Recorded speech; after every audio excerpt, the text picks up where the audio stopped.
এই বর্ধমানের এই কেসটা গতকালকে যেটা ঘটেছে, এর অধিকার হয় কি করে জনগণগুলোকে মানে দড়িতে বেঁধে অত্যাচার করে কান্দর ডুবস?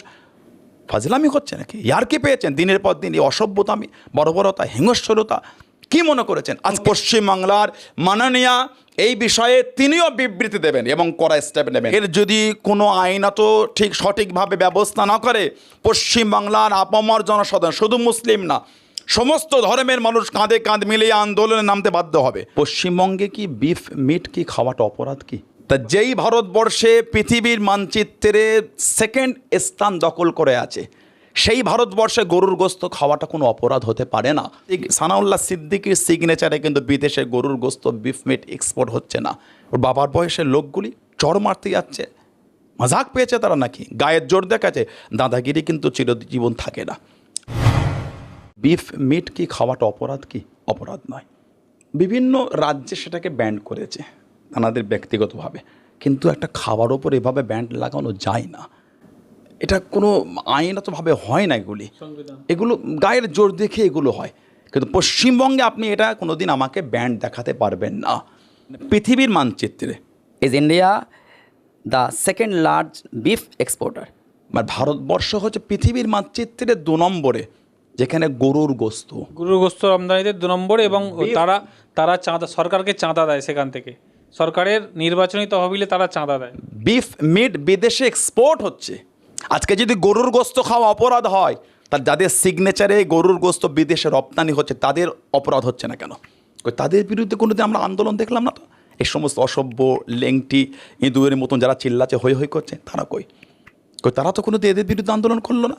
বিদেশ মন্ত্রণালয় আছে, স্বরাষ্ট্র মন্ত্রণালয় আছে, প্রধানমন্ত্রী আছে, রাষ্ট্রপতি আছে, সকলের সম্মতি আছে বলে বিদেশে এক্সপোর্ট হচ্ছে। তো তাহলে ওনাদের যদি সম্মতিক্রমে সিগনেচারের মধ্য দিয়ে বিদেশে বিফ মিট এক্সপোর্ট হয়, রাজ্যের মুখ্যমন্ত্রীদের পকেটে যদি ওর তহবিল থেকে চাঁদা আসে, ট্যাক্স পায়, তাহলে সেই ভারতবর্ষে জনগণ বিফ মিট খাওয়াতে অপরাধ হচ্ছে কি করে?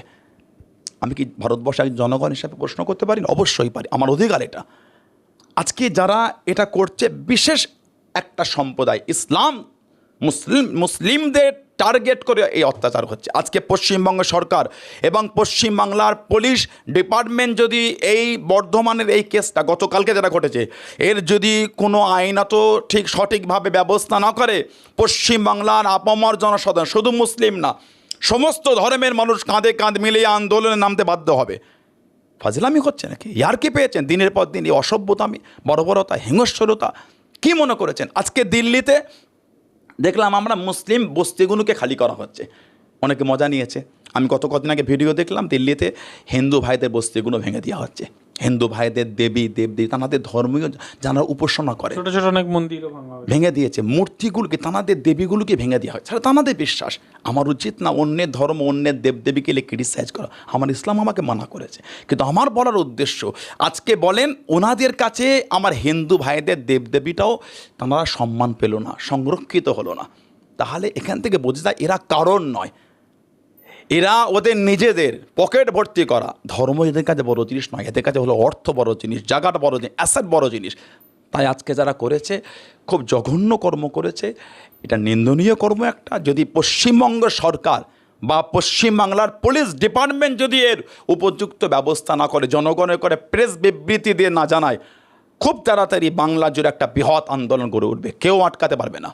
আমরা পিছনে ইতিহাস হিস্টোরি পড়েছি, আপনি যদি বিভিন্ন রাজা বাদশাদের তাদের আমল দেখেন, আপনি সেগুলো পড়লে বুঝবেন সব কিন্তু ধ্বংস হয়ে গেছে। আজকে যারা এই অমানবিকতা চালাচ্ছে, অরাজকতা চালাচ্ছেন, গায়ের দাদাগিরি চালাচ্ছে, বেশি দিন থাকবে না, এটা একদিন ধ্বংস হবে।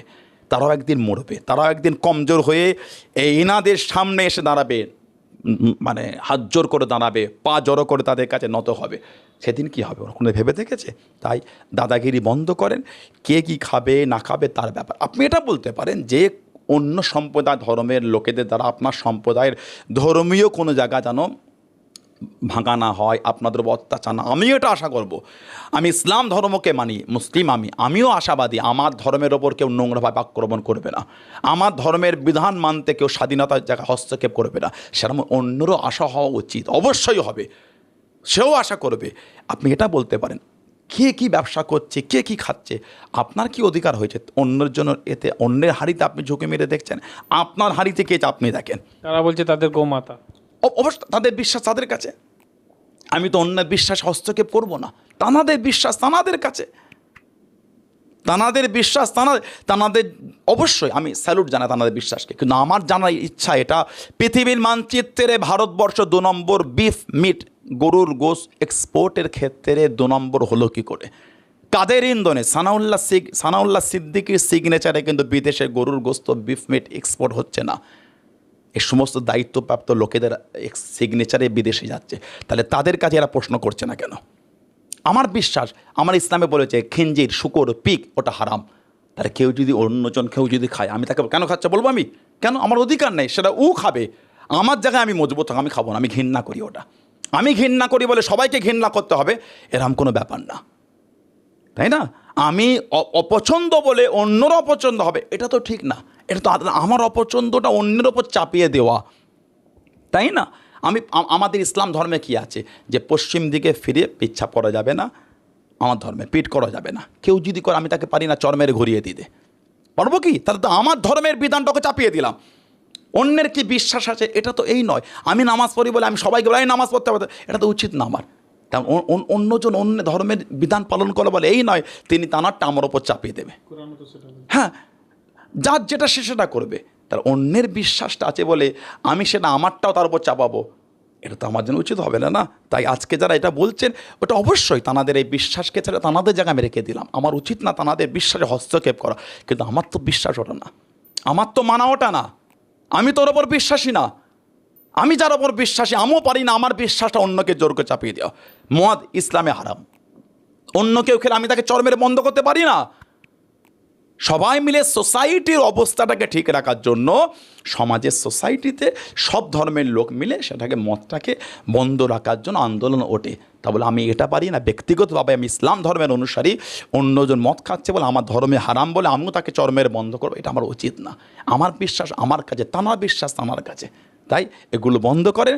আমরা আশাবাদী পশ্চিমবঙ্গের পুলিশ ডিপার্টমেন্ট পশ্চিমবঙ্গের অবিলম্বে এই বিষয়ে একদিনের মধ্যে কঠিন প্রেস বিবৃতি দেবে এবং এই অন্যায়কারীদের শাস্তি দেবেন, এবং পশ্চিমবাংলার মাননীয় এই বিষয়ে তিনিও বিবৃতি দেবেন এবং কড়া স্টেপ নেবেন। তা না হলে আগামী দিন কিন্তু খুব তাড়াতাড়ি আমরা এই বিষয়ে বৃহৎ আন্দোলন গড়ে তুলতে বাধ্য হব এবং আইনের সহায়তা নিয়ে, আইনকে সামনে রেখে, আইনের সাহায্য নিয়ে ওই নোংরা লোকেদের শাস্তি দেওয়ার জন্য জাতি, ধর্ম, বর্ণ নির্বিশেষে কাঁধে কাঁধ মিলিয়ে এই বিষয়ে আমরা আন্দোলন করতে বাধ্য হব। তাই আশাবাদী আপনার কাছ থেকে কোনো ভালো নিউজ পাবো এবং নোংরা লোকেদের মুখে ঝামা ঘষে দেবে, আইনকে সামনে রেখে এই আশাবাদী আপনার কাছে রাখলাম। কমফোর্টেবল ম্যাট্রেস মানেই RRK ম্যাট্রেস। ওয়ারেন্টি নয়, গ্যারেন্টি দেয় RRK ম্যাট্রেস।